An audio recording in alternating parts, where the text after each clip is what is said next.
Parashat Tetzaveh, we're continuing the narrative, the stories of the Mishkan this week with the close of the Kohen Gadol, but not before we speak about the oil that was used to light the menorah in the Mishkan. Now, this Mishkan was never going to be eternal. The Beit HaMikdash was really what it was about. And we wonder how, if it's Torat Chaim, Torah for life, and it's Nitzchios, its eternal message, how do you find eternity in something that was going to be temporary?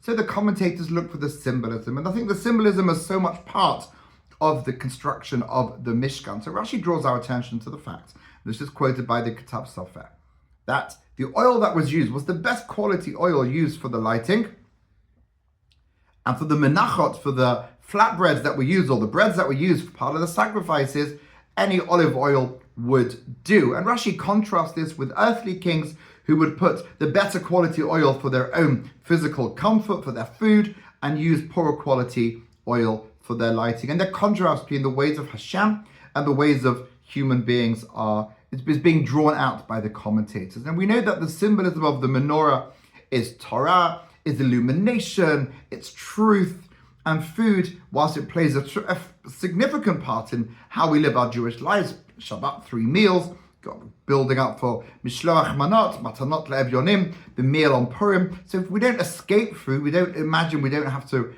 think about food in a spiritual way, but ultimately food, it remains in the category of the physical, whereas the menorah is symbolic of our illumination, our Torah, our spirituality. And what's the message? The symbolism is simple, but it's often forgotten. Yes, we put more effort into those acts of spirituality. We preface, we choose. And that goes in with that famous teaching, I think it's the Rabbi, who says, you've got to put more effort into the Matanot Le'Evyonim over the Mishloach Manot, and how easy it is on Purim to get totally caught up. Number one, in the social pressures of our own adult social scene, then the lunacy that are children on Purim, the fragile mental states, the anxiety that happens if I don't give him, that he won't give me, she gave me, I have to give back to her. It creates a day of lunacy and anxiety and giving, which is really not about giving, it's really about taking that kudos, taking that prime position for yourself as the social elite of your class, rather than suffering, God forbid, the condemnations. But it's all a load of nonsense, because really the focus should be on cheering up those who are downtrodden and the aniyim, those who are needing a lot of financial support. That's where our focus should be. So in these parashiot of the Mishkan, let's try and remind ourselves.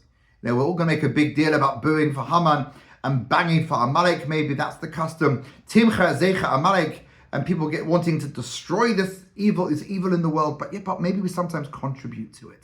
Don't mean chas v'shalom intentionally, but unintentionally, when we misprioritize our Jewish life and our whole existence by prioritizing where the oil goes. At the beginning of this week's parasha, let's know where the oil needs to be. We've got to put our effort, our maximum effort, into illuminating this dark, depressing, awful place called the world, with our beautiful teachings of Torah, Deracheh, Darchei Noam, her ways are ways of pleasantness, V'chon Tivoteh Shalom, and our pathways lead to harmony and peace in the world if we make sure we balance our obligations with other aspects of our life. So light up that menorah and shine the Jewish light into the world, and Bezrat Hashem, putting all our efforts into that, will bring the blessings all of us want. Have a meaningful Shabbat Zachara, a deep, profound understanding that tefillah is essential in times of trouble. B'tani Tester, and then let us see, Lech Knosset Kol HaYodim, let's gather all the Jews together. Let's merit unity like we had previously, but let's